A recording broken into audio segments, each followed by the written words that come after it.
करो प्रभु जी। करिए प्रभु जी। ओम अज्ञानतिमिरान्धस्य ज्ञानाञ्जनशलाकया चक्षुरुन्मिलितं येन तस्मै श्रीगुरुवे नमः। नमः ओं विष्णुपादाय कृष्णपृष्ठाय भूतले श्रीमते भक्तिवेदान्त स्वामी इति नामिने। नमस्ते सारस्वते देवी गौरवाणी प्रचारिणे निर्विशेष शून्यवादी पाश्चात्य देशतारिणे। जय श्री कृष्ण चैतन्य प्रभु नित्यानंद श्री अद्वैत गदाधर शिवासादि गौर भक्त वृंद। हरे कृष्ण कृष्ण कृष्ण हरे हरे, हरे राम राम राम हरे हरे। हरे हरे कृष्णा। तो सभी कृष्ण भक्तों का बहुत बहुत स्वागत है हमारी मॉर्निंग भगवत गीता की क्लास में, जिसमें हम डेली कोशिश करते हैं कि भगवत गीता के ज्ञान को ग्रहण कर सकें। राइट। लेकिन भगवत गीता का ज्ञान बहुत गहरा ज्ञान है। कोशिश करते हैं, हम जितना हो सकता है हम ग्रहण करते हैं। कल हमने बहुत इंपॉर्टेंट श्लोक पढ़ा था, जिसमें तीन चीजें हमने पढ़ी थी। 9.12 में मोघ आशा, मोघ कर्मणा और मोघ ज्ञाना।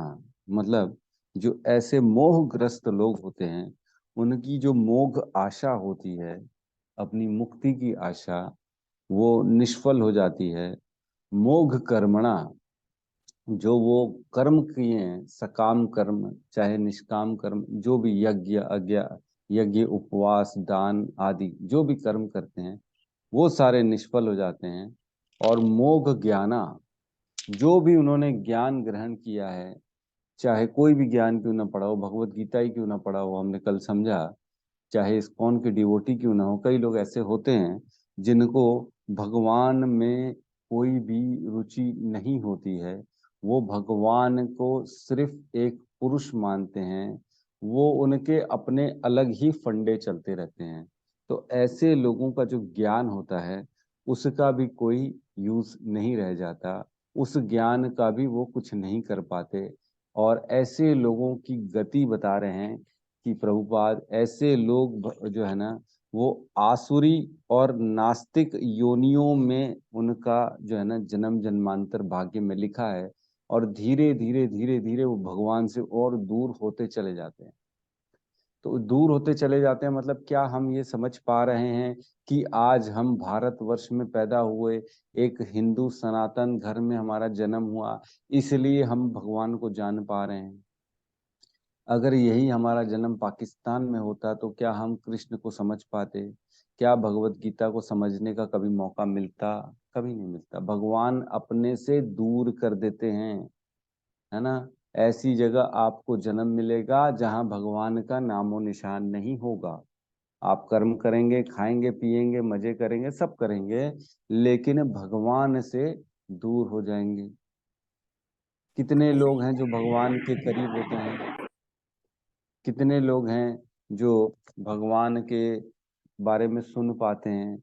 कितने लोग हैं जो भगवान के बारे में ये ग्रहण कर पाते हैं कि ये भगवान है? नहीं है, बहुत कम लोग हैं। अलग अलग पंथ, अलग अलग गुरु, अलग अलग धर्म, इतनी सारी स्थापना हो चुकी है कि इंसान पूरी तरह से भटक चुका है। उसको कुछ नहीं मालूम है कि कौन श्रेष्ठ है, क्या सही है, क्या गलत है। अच्छे से अच्छा ज्ञानी भी पूर्ण रूप से कंफ्यूज में है, डाउट में है कि जीवन का उद्देश्य क्या है, करना क्या है। जबकि वेद और भगवत गीता लिखी हुई है, सबके सामने है, तो भी लोग नहीं समझ पाते हैं, क्योंकि अल्प बुद्धि है मनुष्य की। पढ़ नहीं पाता, पढ़ेगा तो समझ नहीं पाता, समझेगा तो याद नहीं रख पाता, याद रखेगा तो दूसरे की तरह जो दूसरा बोलेगा उसकी बातों में आके बहक जाएगा। कल भी हमने चर्चा की, कुछ लोग इस्कॉन छोड़ के इधर उधर चले जाते हैं। क्यों? क्योंकि वो समझ नहीं पाते हैं कि जो उनके हाथ में हीरा है, वो हीरा है, वो कांच समझते हैं, है ना। इतना श्रेष्ठ ज्ञान है, इतना उच्च कोटि का आपके पास सब कुछ लिखा हुआ है, सब कुछ बताया हुआ है प्रूफ के साथ में। ऐसी कोई भी पंथ, ऐसी कोई भी धर्म, ऐसी कोई भी जगह नहीं है जहां इतना इन डिटेल नॉलेज है, कहीं नहीं। इतना ज्ञान, इतने श्लोक, इतने वेद, इतने पुराण, इतने उपनिषद, देखो हर चीज का तोड़ है, हर चीज जो सोचोगे उसका आपको एक श्लोक में वर्णन मिल जाएगा। कल परसों एक हमारे प्रभु जी हैं, जयंत प्रभु हैं, है ना, पंजाब से, वो अपने आते हैं, आज आए कि नहीं आए पता नहीं, तो उसका ना जनरली उनका आता रहता है मैसेज, प्रभु जी ये कहाँ कौन से श्लोक में लिखा है, प्रभु जी इसका क्या अर्थ है, प्रभु जी इसको कैसे समझें। तो उनको जो है ना श्लोक का रेफरेंस भेजता हूँ मैं कि इस श्लोक में इधर पे ऐसा लिखा है। हमारे सत्यम प्रभु हैं, उनके एक मित्र हैं आईएएस कर रहे हैं, उनका फोन आता रहता है, प्रभु जी मेरे को आप ये क्लियर करो, ये कंसेप्ट मेरे को समझ में नहीं आ रहा, मेरे को बताओ इसका क्या मतलब है, इसको कैसे समझें। बहुत सी चीजें, मन की शांति कैसे होगी, उनका तो बेसिक क्वेश्चन एक ही रहता है, मन की शांति कैसे होगी प्रभु जी, क्या करें, ब्रह्मचर्य क्या होता है, ब्रह्मचारी का एक्चुअल उद्देश्य क्या होता है, वो तरह तरह के क्वेश्चन करते हैं। तो हर चीजों का हम शास्त्रों से रेफरेंस देते हैं, ऐसा नहीं है कि अपनी मर्जी से कुछ भी बोल दिए, हमारे पास हर चीज लिखी हुई है, हम उनका उत्तर वहीं से देते हैं। मैं समय ले लेता हूँ, मैं बोलता हूँ प्रभु जी मेरे को रुको, समझना पड़ेगा, पढ़ना पड़ेगा, ढूंढना पड़ेगा कहाँ पे लिखा है।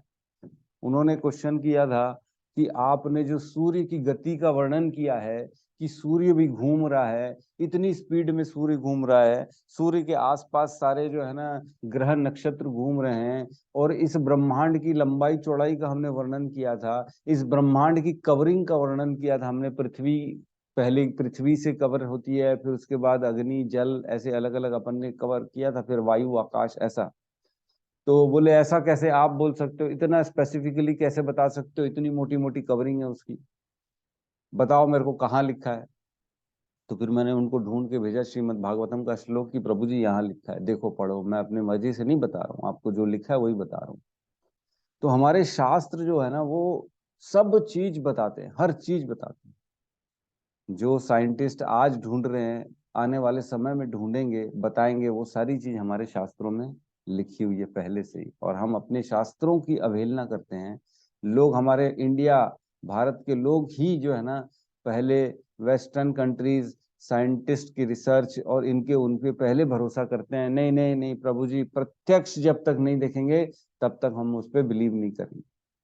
तो प्रत्यक्ष देखोगे तो उसमें समय लग जाएगा, और हमारे शास्त्र पढ़ोगे तो तुरंत समझ में आ जाएंगे, वो उसमें तुरंत लिखा हुआ। तो जब वो इन्वेंशन करेंगे, जब वो आपको बताएंगे तब आप मानोगे उनकी बात, लेकिन हमारे पास तो पहले से लिखा हुआ।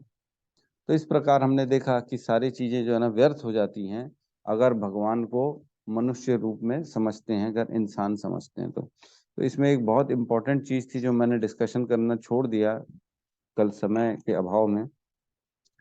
अभी हमने 9.11 में पढ़ा कि जो मूढ़ व्यक्ति है ना, मूढ़ा अब जानन्ति माम मूढ़ा मानुषिम तनु आश्रितम परम भावम अजानंतो मम भूत महेश्वर। जब मैं मनुष्य रूप में अवतरित होता हूं तो मूर्ख मेरा उपहास करते हैं, वे मुझ परमेश्वर के दिव्य स्वभाव को नहीं समझ सकते। तो यहाँ पे कैटेगरी बताई गई, जो मूर्ख है, टोटली एकदम बेवकूफ है ना, उनकी बातें बताई गई हैं। तो थोड़ा सा ना एक अच्छा सा पॉइंट मेरे को उस दिन मिला तो मैंने नोट कर लिया, आपके साथ मैंने कहा शेयर करते हैं। तो मूढ़ों के बारे में बताया गया कि वो भगवान को मनुष्य जानते हैं ना। फिर हम श्लोक क्रमांक 7.23 और 24 खोलते हैं, ठीक है।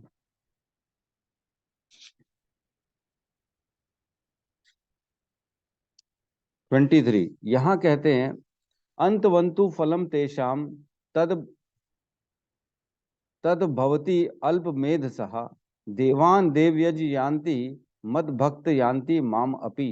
मतलब कि जो अल्प बुद्धि वाले व्यक्ति देवताओं की पूजा करते हैं और उन्हें प्राप्त होने वाले फल सीमित तथा क्षणिक होते हैं, देवताओं की पूजा करने वाले देवलोक को जाते हैं, किंतु मेरे भक्त अंततः मेरे परम धाम को प्राप्त होते हैं।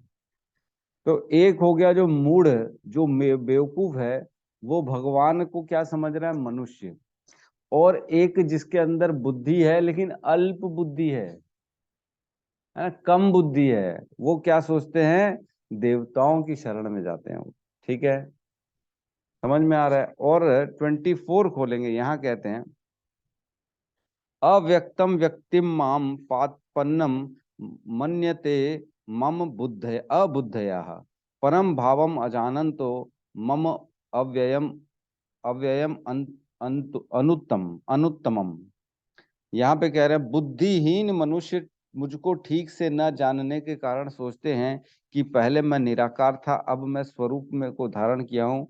वे अपने अल्प ज्ञान के कारण मेरी अविनाशी तथा सर्वोच्च प्रकृति को नहीं जान पाते। अब यहाँ पे अबुद्धया का यूज किया गया है, और जो है श्लोक नंबर 23 में अल्प बुद्धि का यूज किया गया है, राइट। अल्प मेधसा मतलब जिसकी बुद्धि कम है, वो जाते हैं किसके पास, देवताओं के पास। और जिनके पास बुद्धि नहीं है ना, बुद्धि नहीं है, वो क्या करते हैं, भगवान को अव्यक्त रूप में समझते हैं कि भगवान पहले अव्यक्त थे, है ना। और बेसिकली वो अव्यक्त ही है, वो थोड़ा थोड़ा कभी कभी व्यक्त रूप में आते हैं लेकिन अव्यक्त हैं। और जो बेवकूफ होते हैं वो भगवान को मनुष्य जब समझते हैं। ठीक है, 3 पॉइंट बताए, एक जिसमें मूड, एक अबुद्धया और एक अल्प बुद्धि। ठीक है, समझ में आया। अबुद्धया क्या सोचते हैं, जिनके पास बुद्धि है ही नहीं, टोटली बुद्धिहीन है, वो ये सोचते हैं भगवान अव्यक्त है। अल्प बुद्धि मतलब थोड़ी बुद्धि है, ऐसा नहीं है कि नहीं है, जीरो नहीं हुआ है, अल्प बुद्धि, कम बुद्धि है, थोड़े से मतलब थोड़े से कमजोर खिलाड़ी, जो मार्क्स लाते तो है 50-60 लाते क्लास में, अल्प बुद्धि है, बहुत ज्यादा टैलेंटेड नहीं है, एवरेज स्टूडेंट है, उनको अल्प बुद्धि कहा जाएगा, है ना। और अबुद्धि मतलब सिर्फ पासिंग मार्क्स ले दे के आते हैं उनके, है ना। 30-33 नंबर, पहले हमारे हम जब पढ़ते थे तब 33 पासिंग था, तो हमारा टारगेट ये होता था बस 33 आ जाए और कुछ नहीं आए, इतना ही आ जाए। बस, और कुछ नहीं चाहिए, भगवान को बोलते थे पास कर देना भगवान, 33 ला देना। तो अबुद्धया जिनकी बुद्धि नहीं होती है वो 33 लाते हैं, और वो क्या सोचते हैं भगवान के बारे में, वो भगवान अव्यक्त है। और एक होता है बेवकूफ मूड, जिसके सामने सर भी पटक लो तो भी उसको समझ में नहीं आता है, जो फेलियर होते हैं, जो पास ही नहीं हो पाते, मालूम है इसको जीरो ही मिलेगा भाई और कुछ नहीं हो सकता है इसका, वो मूड मूड कहलाता है। वो क्या सोचता है, भगवान को मनुष्य सोचता है। और जो मेधसा होता है ना, जो ज्ञानी होता है, वो भगवान को भगवान मानता है, हर मनुष्य में भगवान का दर्शन करता है। आगे पढ़ेंगे अब हम, वो महात्मा कहलाता है। ठीक है,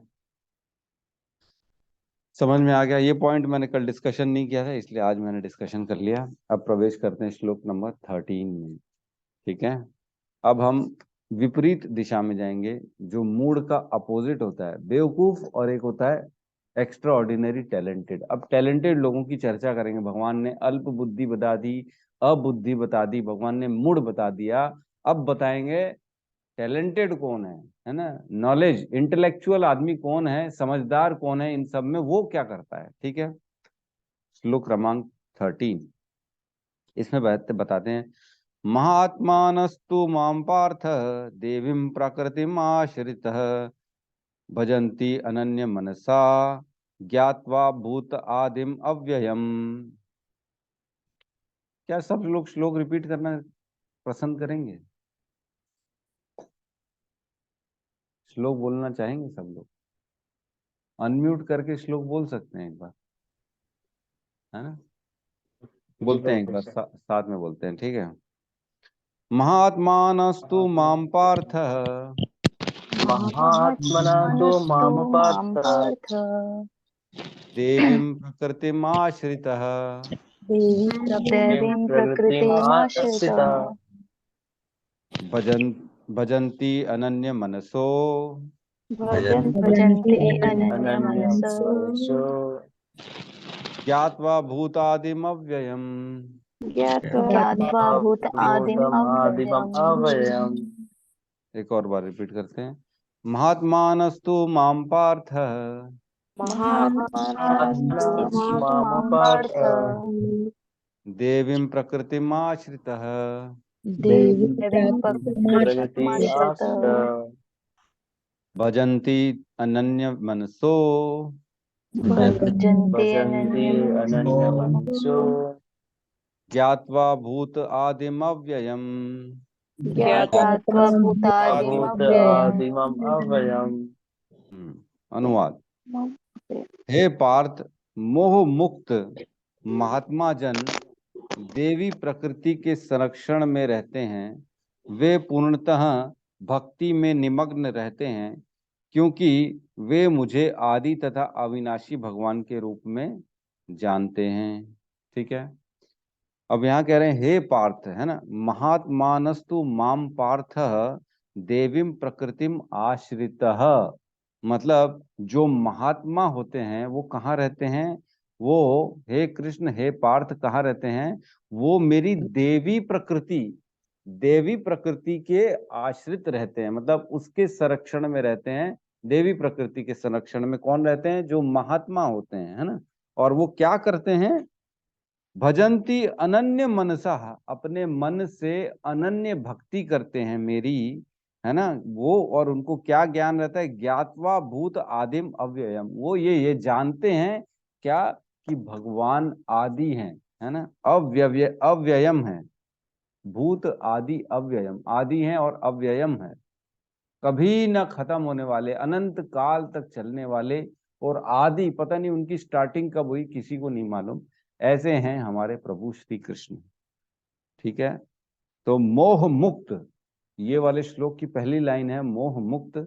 और हमने पिछले श्लोक में 12 नंबर में पढ़ा, जो लोग मोहग्रस्त होते हैं वो क्या होते हैं? मूढ़ व्यक्ति कहलाते हैं। और यहाँ कह रहे हैं जो मोह मुक्त होते हैं वो महात्मा कहलाते हैं। ठीक है। और महात्मा के क्या और बता रहे हैं यहाँ पे? कि वो हमेशा मेरी अविनाशी अपना देवी प्रकृति, है ना। देवी प्रकृति क्या हो गई? योग माया, है ना।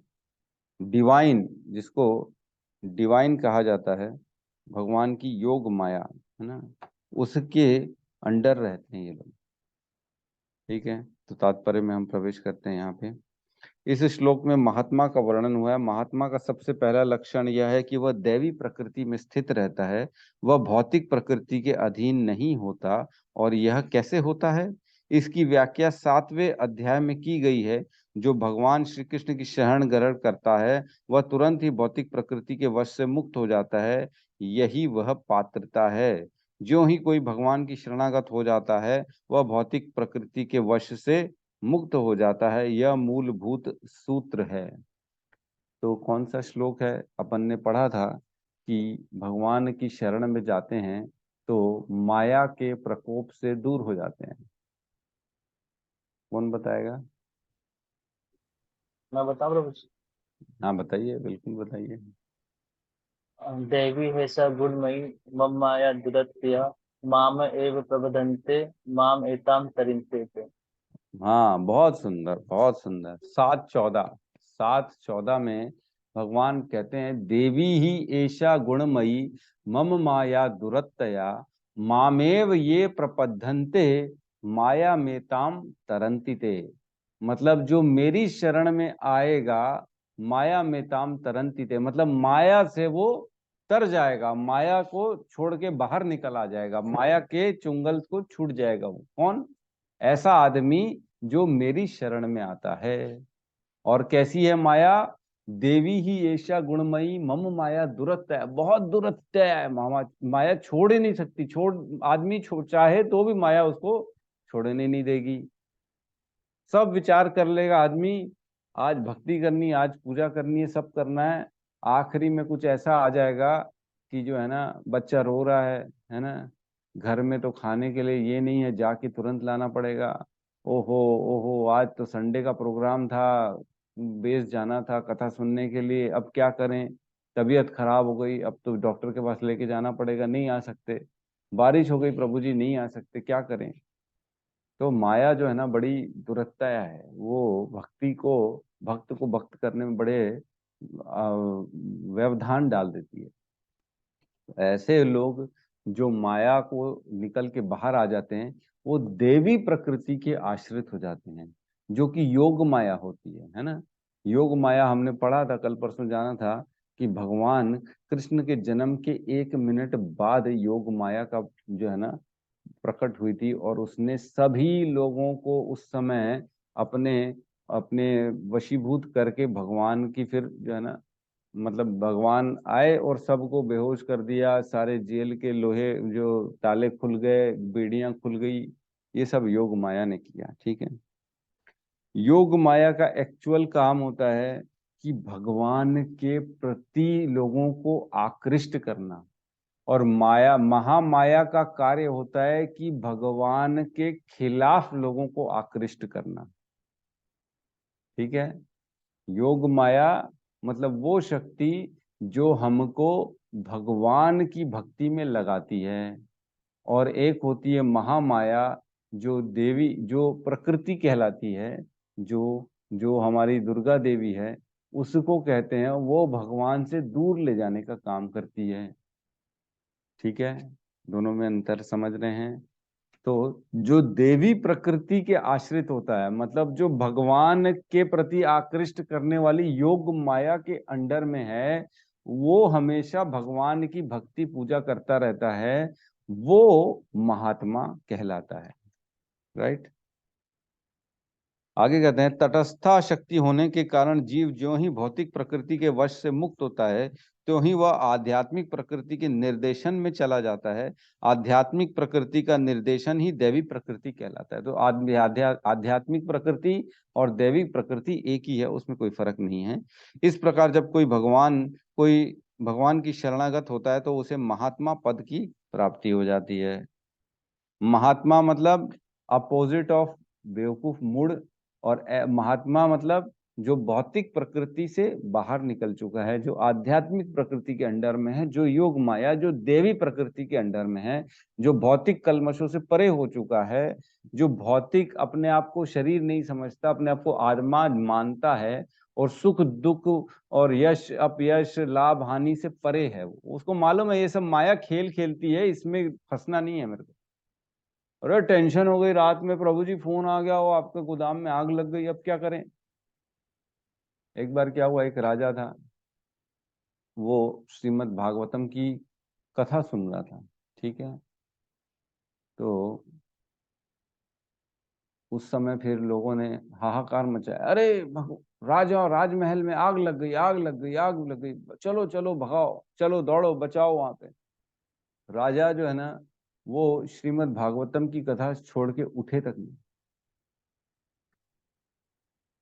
और सेकंड डे वही हुआ, फिर जो है ना, जब भागवतम की क्लास चल रही थी, तब कुछ संत लोग जो थे वो बैठे हुए थे, है ना, और ऋषि साधु जो होते हैं वो बैठे हुए थे, कक्षा अटेंड कर रहे थे।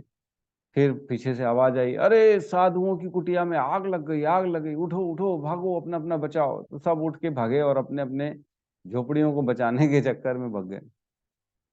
तो कहने का अर्थ ये है, जिसका अंतरकरण में देवी प्रकृति है, जो भगवान की शरण में है, वो ये माया के प्रकोप को जानता है।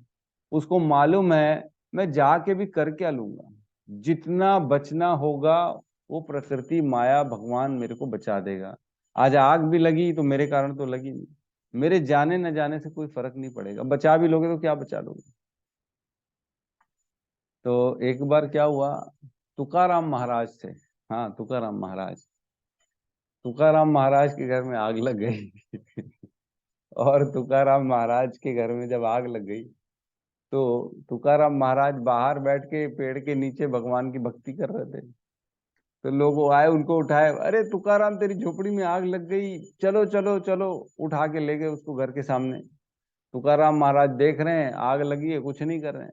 अच्छा, उनके घर में जो सामान थोड़े बहुत पड़े थे, बेचारे गरीब तो थे, लोग बचा बचा के उनके घर से गठरी बना बना के निकाल रहे हैं, चद्दर तकिया बिस्तरा।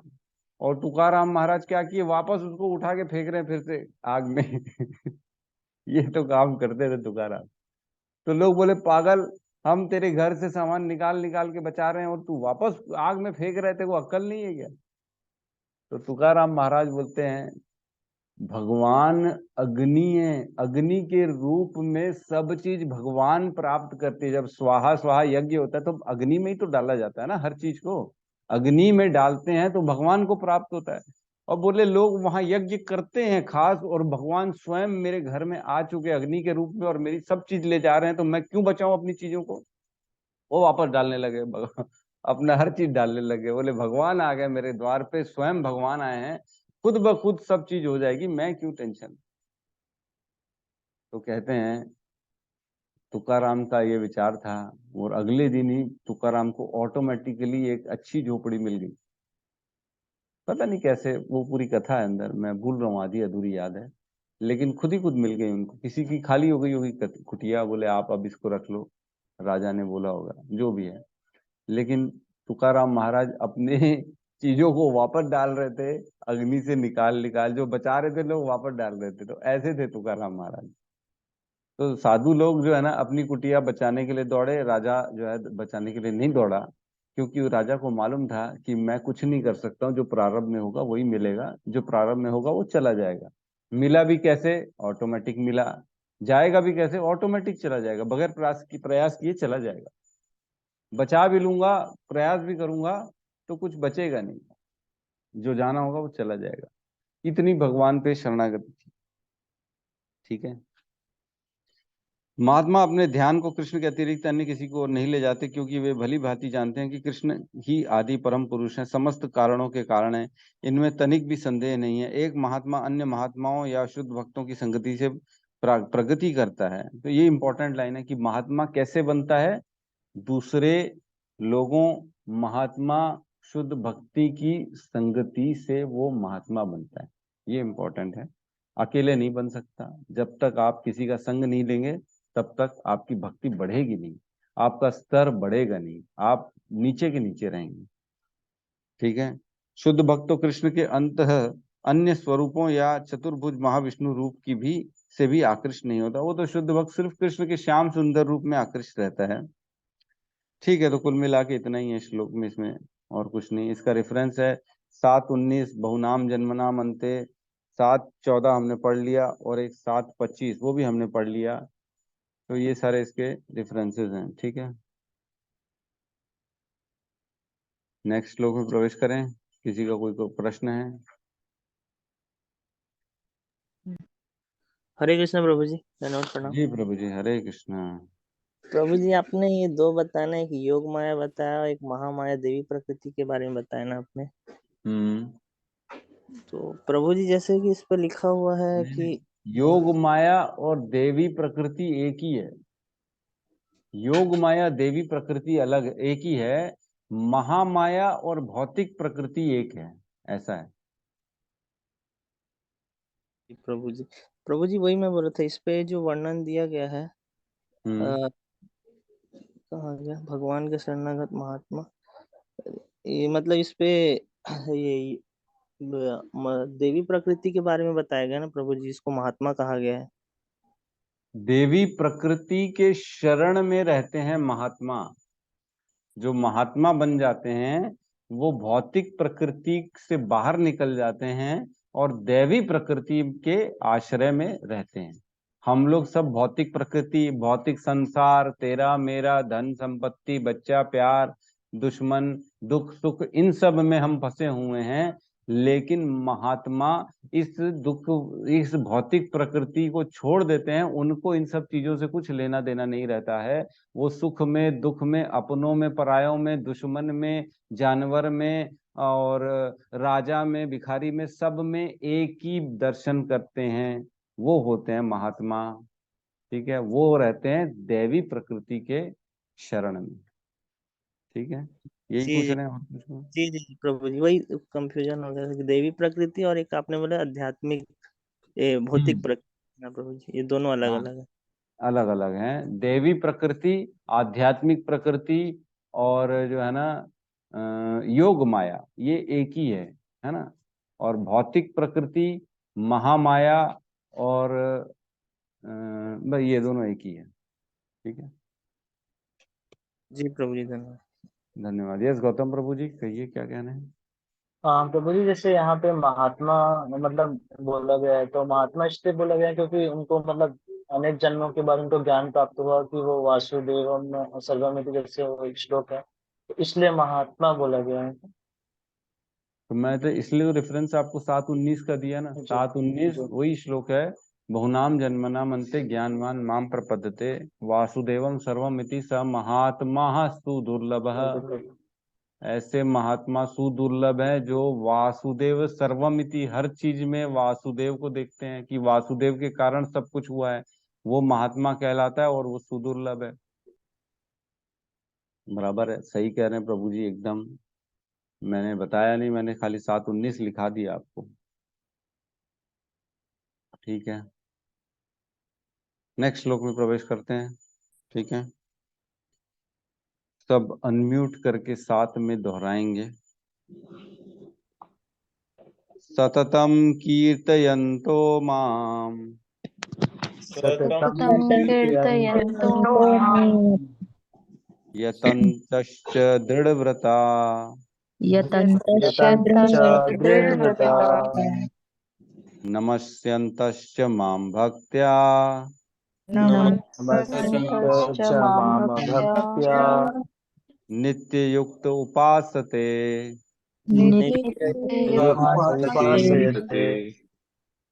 सततं कीर्तयन्तो मां सततं सततं कीर्तयन्तो कीर्तयन्तो माम् यतञ्चश्च दृढव्रता यतन्तश्च यतन्तश्च दृढव्रता दृढव्रता नमस्यन्तश्च मां भक्त्या नमस्यन्त नमस्तश्च च मां माम भक्त्या भक्त्या नित्ययुक्त उपासते नित्ययुक्त उपासते। सततं कीर्तयन्तो मां सततं सततं कीर्तयन्तो कीर्तयन्तो मां माम् यतन्तश्च दृढव्रता यतन्तश्च दृढव्रता पिता नमस्यन्तश्च मां भक्त्या नमस्तश्च नमस्यन्त मां माम भक्त्या भक्त्या नित्ययुक्त उपासते। नित्ययुक्त नित्ययुक्त उपासते। उपासते। अनुवाद: ये महात्मा मेरी महिमा का नित्य कीर्तन करते हुए, दृढ़ संकल्प के साथ प्रयास करते हुए, मुझे नमस्कार करते हुए, भक्ति भाव से निरंतर मेरी पूजा करते हैं। अब महात्मा कौन है, उनके सिम्टम्स क्या है, वो करते क्या है, वो कैसे दिखते हैं, वो क्या कैसा आचरण करते हैं, वो बता रहे हैं भगवान। ठीक है, तो महात्मा एक्चुअल में हम ऐसे समझ सकते हैं महात्मा के बारे में क्या बताया गया है। कौन होता है महात्मा? 3-4 क्वालिटी इसमें बताई गई है। सबसे पहली, मेरी महिमा का नित्य कीर्तन करते हैं, है ना, भगवान का कीर्तन करते हैं। तो भगवान का कीर्तन क्या होता है? भगवान के कीर्ति का जो गान करता है उसको कीर्तन कहते हैं। जिन भी सेंटेंस में, जिस भी वर्ड्स में भगवान का नाम, उनका गुण, उनकी रूप, उनकी लीला का वर्णन होता है, वो होता है कीर्तन। जो हम जपा करते हैं, चाहे हम कीर्तन करते हैं, चाहे हम क्लासेस अटेंड करते हैं, जो हम अभी भी कर रहे हैं, एट प्रेजेंट भी जो कर रहे हैं, भगवत गीता की क्लास के बारे में चर्चाएं कर रहे हैं, ये सारा भगवान की कीर्तन कहलाएगा। क्योंकि हम ऐसी चीज कर रहे हैं जिससे भगवान को जान सकें, है ना। भगवान के बारे में जितना बोलना सुनना, ये सारा कीर्तन में आता है। ठीक है, और कहते हैं सेकंड पॉइंट, वो क्या करते हैं? दृढ़ संकल्प के साथ प्रयास करते हैं। ऐसा नहीं है आज तो बोला प्रभु जी 34 माला 32 माला करेंगे प्रभु जी कल से, हम तो छोड़ेंगे नहीं, माला करेंगे 32। तो कर तो लिया और बाद में परेशान हो गया, अरे भैया ओहो ये क्या बोल दिया मैंने, ये मेरे से तो हो ही नहीं रहा है, क्या करें कैसे करें, है ना। ऐसा ले रहा है, ऐसा लग रहा है कि ये कौन सा मैंने सर में इतना भारी रख दिया, बर्डन बर्डन ले लिया, इतनी माला हो नहीं रही और इतनी माला का संकल्प कर लिया। ऐसा नहीं करना है, प्रेम पूर्वक, है ना। ऐसा लगना नहीं, जबरदस्ती नहीं कराना है आपसे। 2 माला करनी है 2 माला करो, लेकिन प्रेम से करो, प्रेम भाव होना चाहिए, जबरदस्ती वाला भाव नहीं होना चाहिए, है ना। लेकिन एक बार संकल्प ले लिया तो इससे पीछे नहीं हटना। तो जनरली हम यही बताते हैं लोगों को कि जितनी भी माला करनी है ना, उसको संकल्प के साथ करनी है ना। चाहे 8 करो, चाहे 4 करो, चाहे 10 करो। कई लोग संकल्प के साथ नहीं करते हैं, जो कि गलत है। संकल्प मतलब कमिटमेंट, जबान देना। आज मैंने अगर जबान दे दी तो मैं करूंगा उसको। आज आप अपन देखते हैं, किसी को भी हम सैलरी में रखते हैं, किसी को अगर जॉब पे रखते हैं, या जो जॉब करते हैं उनको लिखित में, या पहले वो लोग जबान देते हैं, प्रभु जी हमारी हमारी सैलरी कितनी रहेगी, बातचीत करते, फाइनल करते हैं, हाँ सपोज करो 20,000 किसी की सैलरी। तो 20,000 सामने वाला देने का आपको संकल्प करता है, तब आप उसके लिए काम करते हो। अदरवाइज काम करोगे क्या? देख लूंगा, जो अच्छा लगेगा मैं दे दूंगा। कभी किसी महीने 5,000 दे दिए, किसी महीने 20 दे दिए, किसी महीने 15 दे दिए, किसी महीने 10 दे दिए। ऐसा होता है क्या? ऐसा नहीं होता। फिक्स किया जाता है, तब आदमी आगे बढ़ता है। तो भगवान भी डेली आपके फिक्स चैंटिंग के लिए वेट करते हैं। भगवान को मालूम है इसने संकल्प किया है मेरा 8 माला का, तो 8 माला के लिए भगवान आपके पास रोज आते हैं और आपकी 8 माला सुन के जाते हैं, क्योंकि आपने भगवान के सामने संकल्प लेके बोला है कि हे प्रभु, मैं आपकी प्रेम प्राप्ति के लिए 8 माला डेली करूंगा। भगवान खुश हो जाते हैं, अरे वाह, मेरे लिए करेगा 8 माला, मैं डेली आऊंगा तेरे पास सुनने के लिए, क्योंकि तू मेरे सामने आके मेरे मेरे लिए संकल्प कर रहा है कि मैं आपके लिए ये करूंगा। जिस प्रकार आदमी जो जॉब करता है, उसका मालिक रोज वेट करता है, ये टाइम तो 11 बज गया आने का, यार आए नहीं अनिल प्रभु। डेली 11 बजे आते हैं, 11:30 बज जाते हैं, तो फोन आ जाता है, प्रभु जी आज जॉब पे नहीं आए आप, हम वेट कर रहे हैं आपका, क्या बात है, क्यों नहीं आए हो आप? संकल्प था, कमिटमेंट था, इसलिए मालिक भी वेट किया कि तू क्यों नहीं आ रहा भाई आज। वैसे ही भगवान भी हमारे संकल्प का वेट करते हैं। 16 माला बोला था महेश प्रभु ने, क्या बात है आज उठे नहीं? आज तो 5:30 बजे हमारे अमृत प्रभु ने मेरे को उठाया, पता नहीं नींद ही नहीं खुली। भगवान भी वेट कर रहे होंगे, अरे डेली 5 बजे माला चालू हो जाती है, महेश सो रहा है, तो भगवान ने अखिल अमृत प्रभु को प्रेरणा दी कि उठाओ इसको। तो इनका फोन आ गया, प्रभु जी उठो, क्या कर रहे हो आप? अरे गलती हो गई है, पता ही नहीं पड़ा। तो हरे कृष्णा, रोहित प्रभु की जय। तो भगवान भी जिस प्रकार हमारे जहाँ जॉब करते कमिटमेंट हो जाता है, वहां सामने वाला भी आपसे एक्सपेक्ट करता है कि आपने कमिटमेंट की, मतलब आप ये करोगे। वेट करते हैं भगवान। तो जो करें कमिटमेंट के साथ करें, ऐसे नहीं करें मन होगा तो कभी 16 कर लेंगे, मन होगा तो कभी 2 कर लेंगे, कभी 0 करेंगे, 0 करेंगे।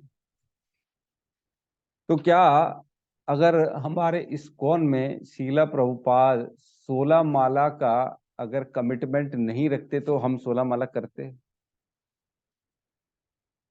कोई नहीं करता। अगर वो बोलते नहीं भगवान का नाम लेना जरूरी है, बस माला करो माला करो, है ना, तो कभी हम 2 करते, कभी 4 करते, कभी 10 करते, लेकिन कमिटमेंट नहीं करते। करते नहीं करते, 16 तो कभी नहीं करते, मेरे को नहीं लगता 16 करते।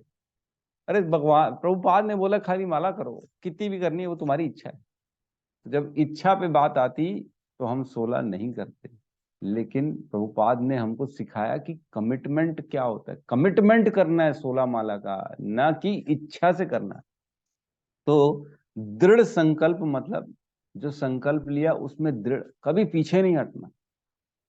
कम करो, ऐसा संकल्प भी मत लो जो आपको कंफर्ट लेवल से बाहर निकाल दे। थोड़ा सा कंफर्ट छोड़ के बाहर आ सकते हो, लेकिन कुछ ज्यादा ही अनकंफर्ट नहीं हो सकते हो आप। 32-64 नहीं कर सकते हो आप, ठीक है 10 करने की स्थिति है तो 12 तक खींच लिए, ज्यादा से ज्यादा, बस उससे ज्यादा मत करो। हम लोग भी नहीं बोलते आप ज्यादा करो, आप उतना ही करो जो प्रेम पूर्वक कर सको। प्रेम होना चाहिए, जबरदस्ती की भावना नहीं रहनी चाहिए हमारे अंदर, ठीक है। तो दृढ़ संकल्प के साथ प्रयास करते हुए मुझे नमस्कार करते हैं। क्या करते हैं? मुझे नमस्कार करते हैं, मतलब सिर्फ मेरी भक्ति करते हैं, मेरे शरण में आते हैं, है ना, दूसरों की शरण में नहीं जाते हैं। वो जानते हैं कि सिर्फ कृष्ण ही भगवान है, तो मैं देवी देवताओं की शरण में क्यों जाऊं, है ना। मेरे को क्या मतलब है, बाकी बाकी भी जो देवता देंगे वो कहाँ से देंगे, भगवान के पास से ही तो निकाल के देंगे, है ना। भगवान बताते हैं ना 7वें अध्याय में कि ये सारे देवी देवताओं को जो है ना मेरे द्वारा ही दिया जाता है, और जो है ना क्या है, कामस ते तू अपहृत ज्ञाना भजते देवव्रता, है ना, एक श्लोक है ना, मैं निकाल के बताता हूँ।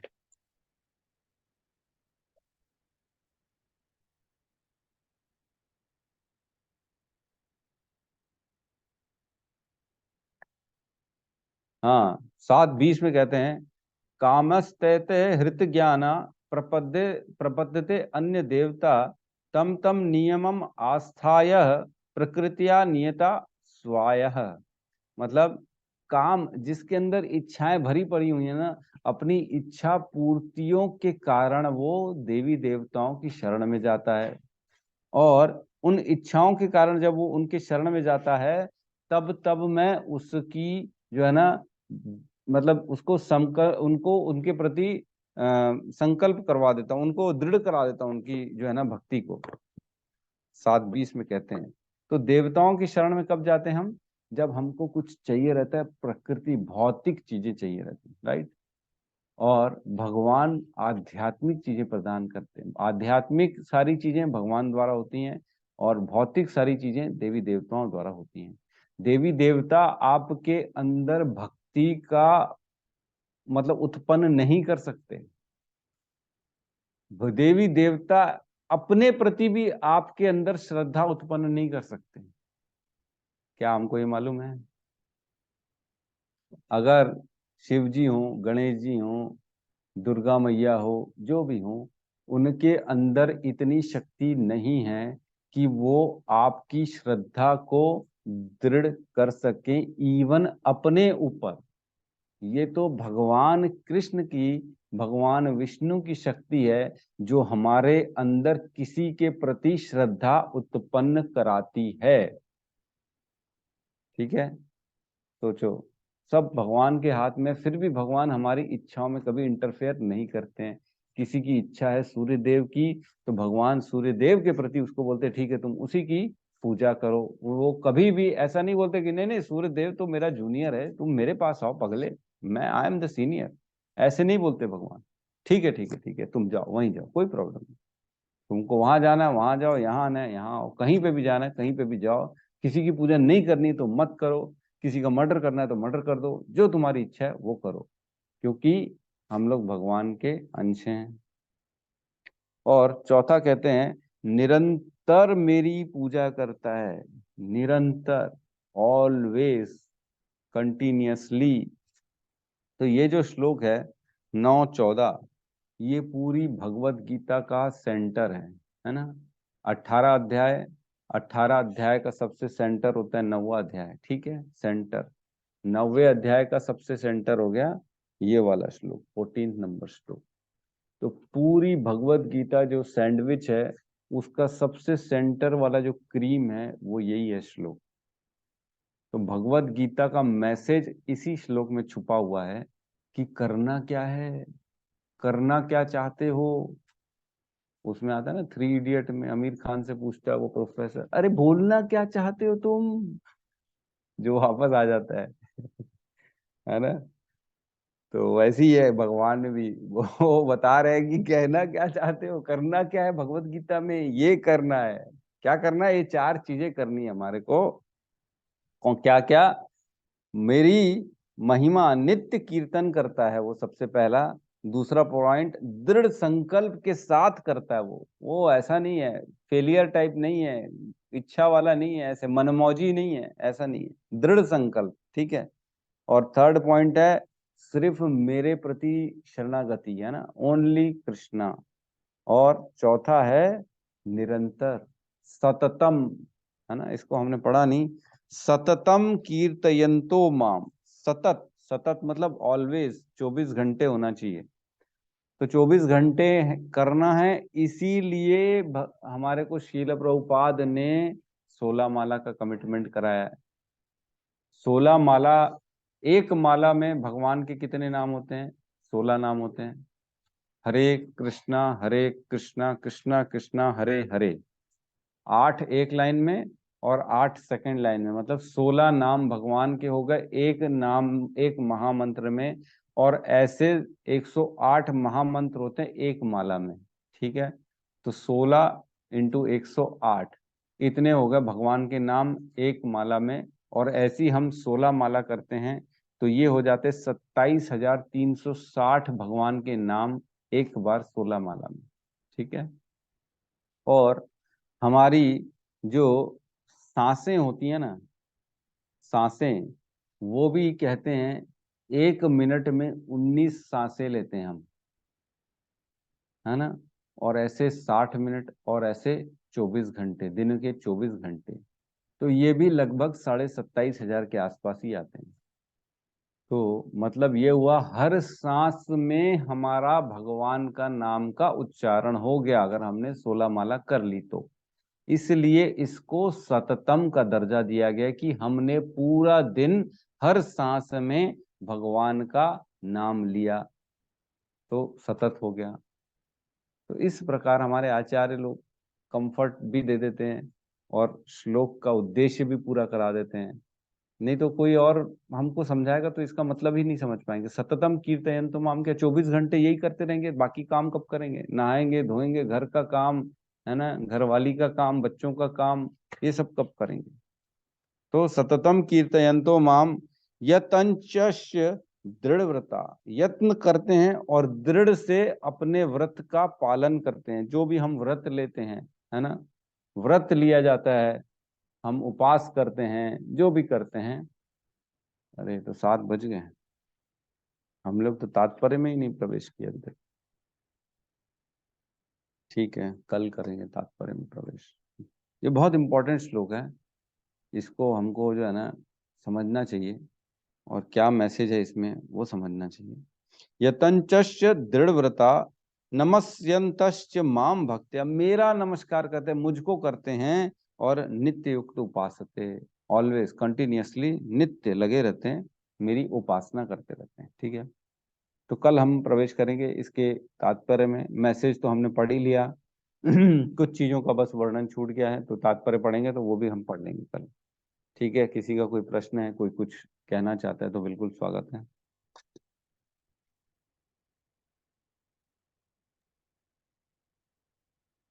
हरे कृष्णा गुरुजी, दंडवत प्रणाम। धन्यवाद, मैं प्रणाम प्रभु जी। ये पूछना चाहता हूँ, क्या ये 16 माला से कुछ कम हो सकता है क्या? 16 वाला से कम हो सकता है क्या? आपको मैं बता दूं कि जी जब हिज डिवाइन ग्रेस भक्ति सिद्धांत सरस्वती ठाकुर का समय था, है ना, जो शिला प्रभुपाद के गुरु हैं, उनके समय में उन्होंने 64 माला 64 माला का कमिटमेंट बताया था कि आपको दिन भर में 64 माला करनी है, ठीक है। तो जब शीला प्रभुपाद आए तब उन्होंने वो 64 को घटा के 16 कर दिया कि ठीक है, इतना नहीं कर पाएंगे मेरे भक्त लोग कलयुग बढ़ रहा है धीरे धीरे, इसलिए इतना नहीं कर पाएंगे, 16 तो कम से कम कर ही लेंगे। और उन्होंने ये कमिटमेंट दिया है कि जो 16 माला करेगा उसको मैं स्वयं आऊंगा और भगवत धाम लेके जाऊंगा, समझे। जी तो ये कमिटमेंट हमारे शील प्रभुपाद का है। उन्होंने बोला है कि तुम 16 करोगे तो मैं भगवत धाम लेके जाऊंगा। अब आप देख लो, आपको 16 करनी है कि 8 करनी है कि 4 करनी है। देखो ऐसा धीरे धीरे बढ़ेंगी, लेकिन 16 का मिनिमम मापदंड दिया हुआ है हमारे आचार्य his grace, his divine grace Srila Prabhupada का, तो उतना पहुंचाना है। ठीक है, अभी नहीं पहुंच पा रहा है तो धीरे धीरे पहुंचाइए, पहले 8 करिए, 4 करिए, 10 करिए, ऐसा धीरे धीरे बढ़ाइए, एकदम से मत बढ़ाइए। नहीं गुरुजी, अभी 16 कंटिन्यू है। है ना। बाकी जी, तो हरी बोल बाकी है, फिर क्यों टेंशन ले रहे हो आप? अभी समय निकालना पड़ता है। हाँ, समय निकालना पड़ेगा, ये तो फैक्ट है। जी देखो क्या होगा, आप जैसे समय निकालोगे ना, क्या करोगे, आप अपने जीवन से उनको समय देना कम कर दोगे जो आपके जीवन के लिए व्यर्थ है ना। अभी हम व्यर्थ जगहों पे अपना समय देते हैं, और जैसे जैसे आप माला बढ़ाओगे तो आप व्यर्थ जो समय कर रहे हो उसको आप घटा दोगे अपने जीवन से। बस यही होता है, मैंने देखा, मैंने नोटिस किया, आप ये बाहर जाना घूमना कम हो जाता है, टीवी देखना कम हो जाता है, दोस्त यारों से गप्पे शप्पे लड़ाना कम हो जाता है ना, घूमना फिरना, है ना, देखा है कभी नया रायपुर कभी मरीन ड्राइव, ये सब बंद हो जाता है। यही सब तो घटता है जीवन से, और क्या। बाकी तो वही जो काम करते हो आप पूरा करते हो, घर परिवार में समय देते हो पूरा देते हो, है ना। ये वाला समय जो होता है ना, ये हम माला में यूज कर लेते हैं, तो वो अच्छा ही है। क्या करना है इन भौतिक चीजों में ज्यादा उलझन पर करके। ठीक है गुरुजी। हम्म। ठीक है। हरे कृष्ण प्रभु जी। जी माता जी, हरे कृष्णा। हाँ।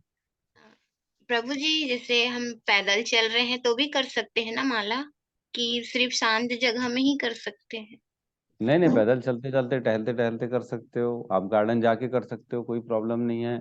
लेकिन तो ऐसा नहीं होना चाहिए गार्डन जा रहे हो और सबसे इधर उधर इशारे भी कर रहे हो, ध्यान आपका हर कहीं है, और माला चल रही है हरे कृष्णा, अच्छा अच्छा, ओ तालाब में कितना अच्छा पानी है, हरे कृष्णा, कमल फूल खिले हुए, वाह वाह, मछली चल रही है, वाह वाह, हरे कृष्णा, ऐसा नहीं होना चाहिए। जी ये सब नहीं अलाउड है।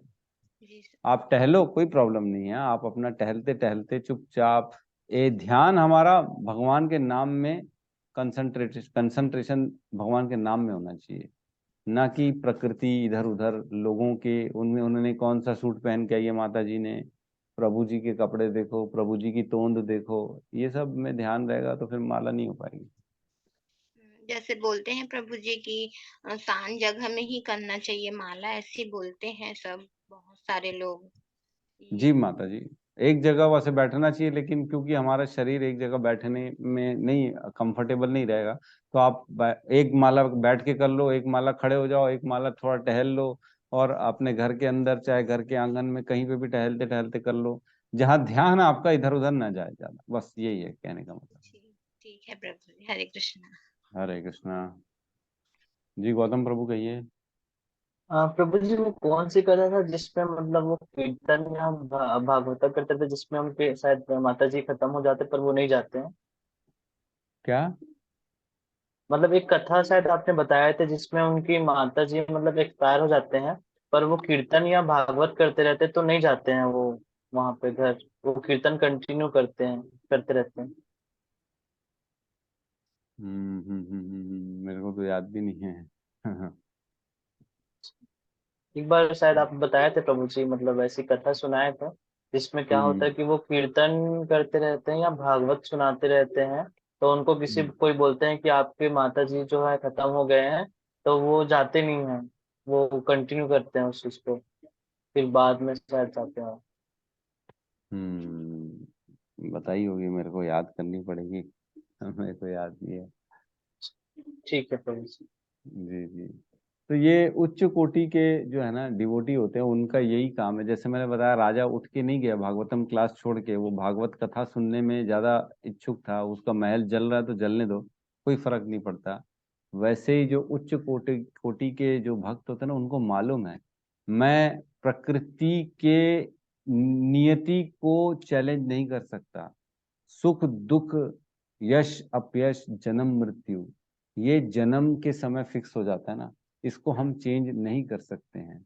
अगर हम कोशिश करते हैं तो वो दूसरी प्रकार से हमारे पास आ जाता है, लेकिन आता जरूर है, उतना मिलेगा ही मिलेगा। तो किसी की मृत्यु अगर हो गई तो मालूम है वो होगी होगी, हम किसी को रोक नहीं सकते। तो जो महात्मा होते हैं वो कभी भी भगवान के प्रति जो चल रही है चीजें, उसको कभी भी कॉम्प्रोमाइज में नहीं डालते हैं। जी माता जी, तप्त कांचनी माता जी बोलिए। हरे कृष्ण प्रभु जी, दंडवत प्रणाम। प्रभु जी मेरा प्रश्न ये है कि जैसे कोई हमारे लिए प्रार्थना करते रहता है, हम जैसे बीमार रहते हैं या कुछ रहता है तो कोई हमारे लिए प्रार्थना करता है कि वो ठीक हो जाए, तो क्या उस समय के लिए हमारे जो वो प्रारब्ध में लिखा है वो बीमारी भोगना या जो भी कष्ट का, तो वो टल के बाद में हमारे लिए आता है? देखिए, प्रारब्ध का ऐसा है कि थोड़ा सा इफेक्ट तो आता है। अगर आप भगवान से विनती कर रहे हो, सपोज करो उनके लिए दो चार माला कर रहे हो कि उनकी तबीयत ठीक हो जाए, उनके दुख दूर हो जाए, तो थोड़ा सा तो इफेक्ट आता है, लेकिन कोई बहुत ज्यादा फर्क नहीं पड़ता। पड़ता है, मतलब ठीक है, थोड़ा बहुत तो पड़ता है फर्क, इसमें फैक्ट है, बिल्कुल पड़ता है। मतलब वो हमको तो भोगना पड़ेगा जो हमारे प्रारब्ध में है ना प्रभु जी, वो कष्ट को। देखिए ऐसा नहीं है, प्रारब्ध भी कट जाते हैं, हमने पढ़ा अप्रारब्ध फलम पापम कूटम बीजम फलेन मुखम क्रमणेव ही प्रलीयन्ते विष्णु भक्ति आत्मनः। मतलब सबसे पहले कटेगा अप्रारब्ध, फिर फलम, फिर कूटम, फिर बीजम, फिर लास्ट में जाके प्रारब्ध भी कटता है लास्ट में, और जो कि बड़ा मुश्किल होता है, बहुत मुश्किल होता है प्रारब्ध को काटना, लेकिन कटता है, ऐसा नहीं कि नहीं कटता है। तो उतनी लेवल की भक्ति होनी चाहिए, अगर उस लेवल की भक्ति कर रहे हैं तो प्रारब्ध भी कट जाएगा, कोई बड़ी बात नहीं। ठीक है प्रभु जी, थैंक यू प्रभु जी, हरे कृष्ण। हरे कृष्णा। हमने इसके ऊपर पूरी एक क्लास कर ली थी इसी श्लोक के ऊपर, तो आप चाहो तो उसमें YouTube में देख सकते हो हमारी वो क्लास, उसमें पूरा डिस्कशन गहराई से है कि कब प्रारब्ध कटेंगे, कब प्रारब्ध नहीं कटेंगे, क्या करने से प्रारब्ध कटेंगे, सबसे पहले क्या कटेगा, सबसे पहले नाम जप करने से क्या चीजें जीवन से चली जाती हैं, क्या चीजें रह जाती हैं। तो इस प्रकार का वो पूरा एक क्लास हमने सिर्फ इसी श्लोक के ऊपर की थी। अभी की क्लास है मेरे ख्याल से 10-15 दिन पहले की क्लास है, तो उसको आप सुनेंगे तो बहुत अच्छे से उसमें अपन ने डिस्कशन किया हुआ है। प्रभु जी मैं उसको अटेंड की हूँ। मेरा ना प्रश्न ये है, जैसे परिवारजन जो होते हैं वो छोटी छोटी बात में चिंता करते रहते हैं और हमेशा बस भगवान को ये बोलते रहते हैं कि इनको कुछ मत हो, इनको कुछ मत हो। तो मैं उसका पूछना चाह रही थी कि क्या उससे हमारे जो प्रारब्ध अभी कटने होते हैं वो बाद के लिए रह जाते हैं, मतलब सॉरी, जो हमको वो कष्ट भोगना रहता है वो बाद में भोगना पड़ेगा क्या? उस टाइम के लिए तो उनकी प्रार्थना से सब सॉर्ट आउट हो जाएगा।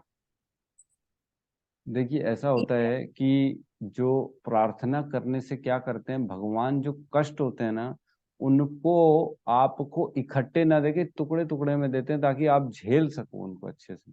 आपने प्रार्थना की, प्रारब्ध इतनी जल्दी तो नहीं कटते हैं, लेकिन ये हो जाता है कि वो उसको झेल सकें, इतनी शक्ति आ जाती है। और इसमें थोड़ा सा परिवर्तन करके भगवान ने उसको चेंज कर दिया, ज्यादा दुख ज्यादा कष्ट की जगह थोड़ा कम कष्ट दिया, फिर कष्ट दिया, फिर कष्ट दिया, तो इकट्ठे कष्ट ना दिया, ऐसा चेंज कर देते हैं भगवान। आपकी प्रार्थना सुनते हैं, और आपकी प्रार्थना सुनने के बाद वो आपके अंतःकरण में विचार करते हैं कि वाकई में इसने मेरे लिए इतना किया है, तो देख सकता हूँ मैं कर सकता हूँ कि नहीं, वो बराबर सब चीजों को एनालाइज करते हैं। फिर वो आगे वालों के जिनके बारे में आप प्रार्थना कर रहे हो उनके प्रारब्ध देखते हैं, उनके अप्रारब्ध देखते हैं, उनके कर्म देखते हैं, और उसके बाद वो डिसीजन लेते हैं कि ठीक है ये मेरी इतनी सुंदर भक्त है, इसने मेरे को प्रेम से इतनी रिक्वेस्ट की है, तो चलो ठीक है इसकी बात मैं मानता हूँ और इसके लिए इतना कर देता हूँ। तो करते हैं, भगवान बिल्कुल करते हैं। ठीक है, thank you Prabhu ji. Hare Krishna, thank you. तो यहाँ पे क्लास को हम क्लोज करते हैं। ठीक है, ये वाला श्लोक याद कर लीजिएगा सब, कल हम पूछेंगे, बहुत इंपॉर्टेंट श्लोक है, सेंटर ऑफ भगवत गीता है, मिड ऑफ भगवत गीता है, और इसमें ही संदेश छुपा है कि करना क्या है। ठीक है, तो सब मिलके हरे कृष्ण महामंत्र का जाप कर लेते हैं मिलके। हरे कृष्णा हरे हरे कृष्णा कृष्णा कृष्णा हरे हरे हरे, हरे हरे राम राम राम हरे हरे। हरे। सभी भक्त वृंद की जय। जय जगत गुरु शील प्रभुपाद की जय। जय। निताई गौर प्रेमानंदे, हरि हरि बोल। हरि बोल।